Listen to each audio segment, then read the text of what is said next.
মাঝে মাঝে অপরিষ্কার হয়। কিভাবে? বাতাসের সাথে ধুলা বালু ঢুকে অথবা পাতা ঢুকে, এছাড়া কোনো বিষাক্ত পোকামাকড় ঢুকতে পারে। এখন আমরা প্রথমে আমাদের মাথায় যেটা আসে সেটা হচ্ছে, এটা কি মুয়াজ্জিনের চোখে পড়ে না? আর মসজিদটা কেন ধুলাবালু যুক্ত?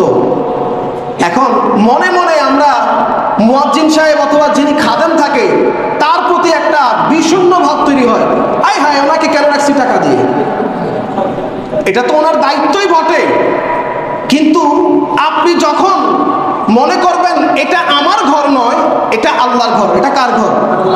আল্লাহর ঘর। অথচ দেখেন আমরা কি করি, নিজের ঘরের মধ্যে আমার ছোট বাচ্চা যখন জুতা নিয়ে ঢুকে, আরে ঢুকো না ঢুকো না ঢুকো না, জুতা খুলে আসো। মেহমান ঢুকলে জুতা খুলে আসেন। অপরিষ্কার হলে নিজেই পরিষ্কার করার চেষ্টা করি।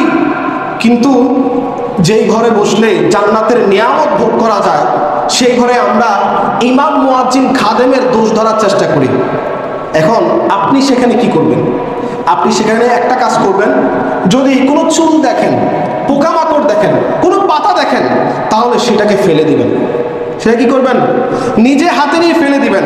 এবার আমার নয় বলছেন, যে ব্যক্তি মসজিদ থেকে একটা কষ্টদায়ক বস্তু দূর করে দিবে, যে ব্যক্তি মসজিদ থেকে একটা কষ্টদায়ক বস্তু ফেলে দিবে, আল্লাহ তাআলা জান্নাতে তার জন্য ঘর বানিয়ে রাখবেন।